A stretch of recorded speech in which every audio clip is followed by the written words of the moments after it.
Saudara, mari baca selanjutnya. Hambanya ini diajak bersumpah, saudara. Abraham gak ngomong minta tolong dong. Dia tahu dia minta tolong kepada hambanya, tapi dia penuh dengan wibawa rohani. Dia berkata, ayo taruh tanganmu di pangkal pahaku. Diajak hambanya bersumpah. Dan saudara tahu apa yang terjadi? Kalau orang itu hidup di dalam tuntunan pimpinan Yahweh, kalau orang itu benar-benar setia, taat, loyal terhadap Yahweh, ya, kemanapun dia pergi, Yahweh adalah pribadi yang dia hormati. Kemanapun dia pergi, dia tahu berterima kasih kepada Yahweh-nya. Ini yang Yahweh akan kerjakan untuk orang demikian. Saudara perhatikan. Dan jika wanita itu tidak bersedia untuk pergi mengikutimu, maka engkau akan bebas dari sumpahku ini. Hanya saja janganlah engkau membawa kembali anak laki-lakiku ke sana. Ini bicara tentang apa, saudara? Bicara tentang komitmen, bicara tentang integritas, bicara dengan kesungguhan hati di hadapan Yahweh. Itu sebabnya, jika engkau berkata, Bapak, aku hanya mau pergi kemana aku harus pergi, kalau itu engkau yang tuntun. Aku mau melakukan apa yang harus aku lakukan, kalau itu membuat aku semakin bersungguh-sungguh dengan engkau, semakin setia, semakin menghormati, semakin mengasihi engkau. Jika itu menjadi motivasi hidup kita, jika itu menjadi kerinduan kita, dengar baik-baik pada pagi ini. Kau gak perlu takut dengan apa yang harus kau hadapi. Kau hanya harus takut akan apa yang kau pernah dasarkan di hadapan Tuhan. Abraham gak takut dengan apapun yang terjadi. Saudara bisa baca, sekalipun dia bersalah, dia istrinya itu adalah saudaranya, walaupun sesungguhnya dia juga bela diri bahwa benar itu adalah saudaraku, itu adalah anak ayahku, beda ibu. Tetapi kalau saudara membaca kebenaran firman dari kejadian ini, saudara akan melihat kesalahan Abraham mendapat pembelaan di hadapan Yahweh. Yahweh bukan menyentuh Abraham, Yahweh malah menyentuh orang yang mengambil istrinya. Padahal itu terjadi karena kesalahan Abraham. Saudara, ini bukan berbicara bahwa Tuhan itu gak adil. Ini bukan berbicara bahwa Tuhan itu pilih kasih. Tapi ini bicara tentang keadilan. Keadilan Tuhan berbicara bahwa barang siapa yang hidup benar di hadapan Dia, pembelaannya akan turun di dalam kehidupannya. Saudara, ini yang harus kita pegang di dalam hidup kita. Berjalan untuk semakin setia, berjalan untuk semakin mengenal Dia, berjalan untuk melakukan sekalipun yang kita lakukan itu salah. Biarkan Tuhan menjadi hakim bagi hidup kita, sehingga di dalam kesalahan kita dapat melihat pembelaannya dan membawa kita kembali pada jalan yang seharusnya. Saudara, pada pagi ini kita mau belajar bagaimana seorang hamba pun dipakai oleh Yahweh untuk memiliki keloyalitasan, kesetiaan kepada Abraham. Karena apa? Karena Abraham itu loyal dan setia kepada Yahweh. Saudara perhatikan, waktu hambanya ini pergi untuk mencari Ribka, mencari istri, calon istri buat Ishak, dia itu bawa banyak harta, saudara. Dia bukan sekedar membawa kepercayaan secara batiniah dari Abraham, tetapi dia juga membawa kepercayaan berupa jasmani, saudara, berupa harta benda, pakaian yang mahal-mahal, perhiasan yang mahal-mahal. Kalau dia mau lari, kalau dia mau mengkhianati Abraham, itu terlalu mudah. Abraham itu udah tua, saudara, udah gak punya tenaga, udah cuma bisa duduk-duduk dan terima apa yang dia mau lakukan, dia minta tolong orang lain untuk lakukannya. Dia gak punya modal apa-apa lagi untuk membeli, untuk membalas kejahatannya yang dia terima. Tetapi saudara perhatikan bagaimana dia memiliki hamba yang bukan cuma bisa dipercaya, tetapi hamba-Nya ini, saudara, kalau perhatikan ayat 12. Mari kita buka, kita baca bersama-sama. Kemudian dia berkata, "Ya Yahweh Elohim Tuanku Abraham, aku mohon buatlah terjadi di hadapanku pada hari ini, dan lakukanlah kebaikan kepada Tuanku Abraham." Saudara perhatikan doanya. "Ya Yahweh Elohim Tuanku Abraham." Saudara, saya teringat dulu suster anak saya namanya Rumini. Ya, waktu dia baru masuk, saudara, saya bersyukur di saat orang tuh curiga dengan suster, dengan pembantu, dengan supir, dengan pegawai yang dia mau rekrut, saya nggak pernah merasakan hal itu, saudara. Saya waktu jemput suster ini dari agency, ya saudara, suster ini cantik loh, kayak bintang film siapa, Ayu Asari, ya, rambutnya panjang. Dia duduk di sebelah saya teras dia pakai backpack mereknya Ellie, saudara. Yang zaman itu Ellie itu backpack yang bukan murahan ya, saudara, bukan tanah abang punya. Lalu dia pakai kacamata hitam, dia duduk. Saudara, saya tahu, saya yakin kalau saya hidup di dalam daging saya bilang, waduh, ini suster apa bintang film yang saya bawa. Tapi saya nggak terganggu, saudara. Saya nggak terganggu karena roh bicara dengan roh, saudara. Jadi waktu dia duduk di sebelah saya cuma bilang, "Kamu namanya Rumini, mau dipanggilnya apa?" "Apa aja, Bu." "Oke, saya panggil kamu Sus ya." Oke.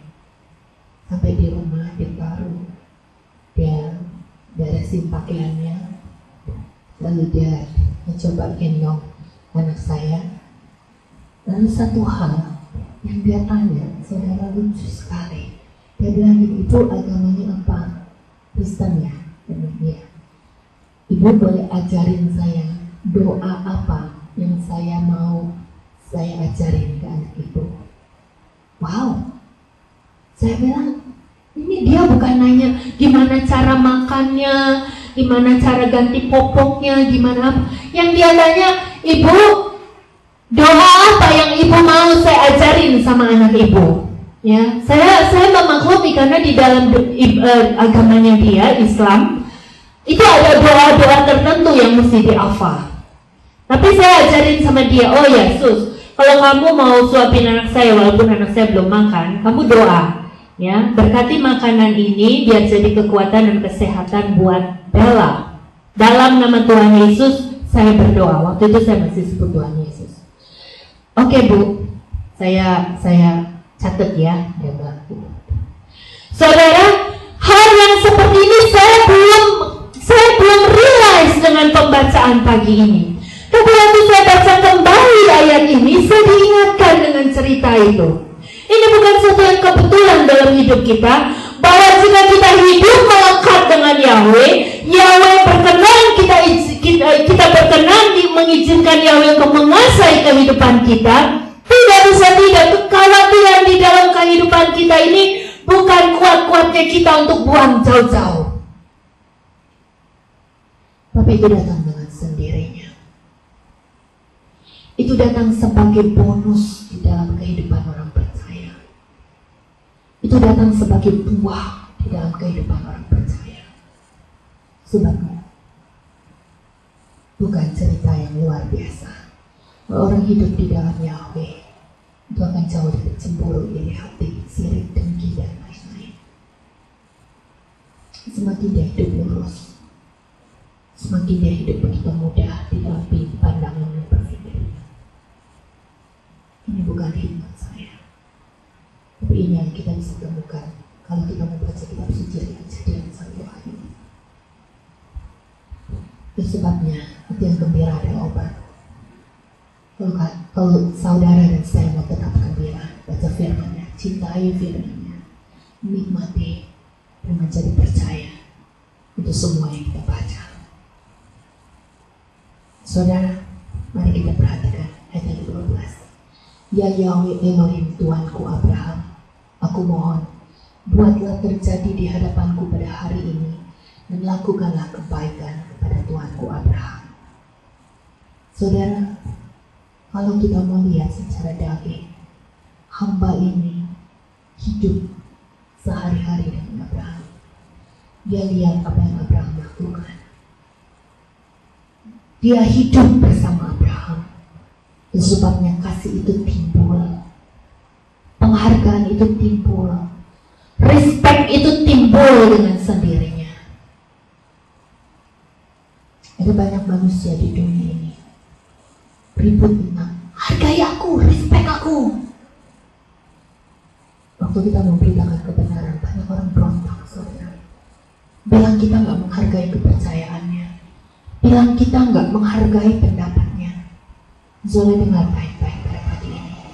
Bantu mereka untuk memahami kebenaran penghargaan yang sesungguhnya. Bantu mereka untuk mengenal dan memahami respect, makna respect yang sesungguhnya. Jangan mau ditipu sama iblis. Iblis itu bilang, manusia itu nggak respect sama aku. Dia itu maunya menangnya sendiri. Dia itu maunya pendapatnya sendiri. Saudara, dengar baik-baik pada pagi ini. Jangan mau ditipu sama iblis. Jangan mau mundur. Jangan mau bungkam untuk menyatakan hal yang benar yang Yahweh sudah bukakan bagi saya dan saudara. Engkau pelajari firman-Nya. Kau buka rohmu untuk dituntun oleh kebenaran firman-Nya. Kau tahu kebenaran itu. Kau masuk di dalamnya. Kau hidup di dalamnya. Kau nikmati perbuatan kasih-Nya. Jangan bungkam. Kitab suci mencatat ada banyak orang menjadi bisu karena mereka mulai mengolok-olok Yahweh. Zakaria, dia menjadi bisu. Dia mulai meragukan apa yang Yahweh nyatakan bagi dirinya. Banyak, saudara, banyak. Kita membaca ada banyak sekali. Saulus menjadi buta karena dia memberontak terhadap panggilan Yahweh. Dan mereka semua dipulihkan ketika mereka kembali pada panggilan Yahweh. Pagi ini, dengan baik-baik kita belajar dari hamba-Nya Abraham. Dia bukan imam, saudara. Dia bukan hebat, orang hebat. Dia cuma hamba. Ya. Kitab suci mencatat bahwa dia cuma seorang yang mengurus. Ya. Kita baca di ayat yang kedua. Maka Abraham berkata kepada hambanya yang paling tua di dalam rumahnya, yang mengelola atas segala kepunyaannya. Saudara, ini kalau di sebuah kepresidenan, dia cuma kepala urusan rumah tangga. Dia bukan imam, saudara. Dia bukan orang yang hebat secara rohani. Dia cuma hamba yang biasa yang mendapat kepercayaan dari Abraham untuk mencari istri bagi anaknya. Anak yang bagi dia itu luar biasa maknanya, saudara. Bukan anak asal-asalan. Kita boleh membaca di sini. Mengapa Abraham memilih dia? Ini tidak salah. Hamba ini memang memiliki hati yang luar biasa. Ya, nggak diceritain, dan saya nggak mau tambahin apakah hamba ini ikut dengan imannya Abraham. Tapi yang jelas yang dicatat di sini, dia berdoa, ya Yahweh Elohim Tuhanku Abraham, aku mohon buatlah terjadi di hadapanku pada hari ini dan lakukanlah kebaikan kepada Tuhanku Abraham. Dia mengikut sertakan pribadi yang dia tahu telah memberkati Abraham di sepanjang kehidupannya ketika dia hidup bersama Abraham. Dia lihat bagaimana Abraham mempersembahkan persembahan-persembahannya. Dia lihat bagaimana Abraham membangun mezbah bagi Tuhannya. Dan dia percaya. Dan dia menarik kuasa Yahweh untuk turut bekerja di dalam misi yang sedang dipercayakan kepada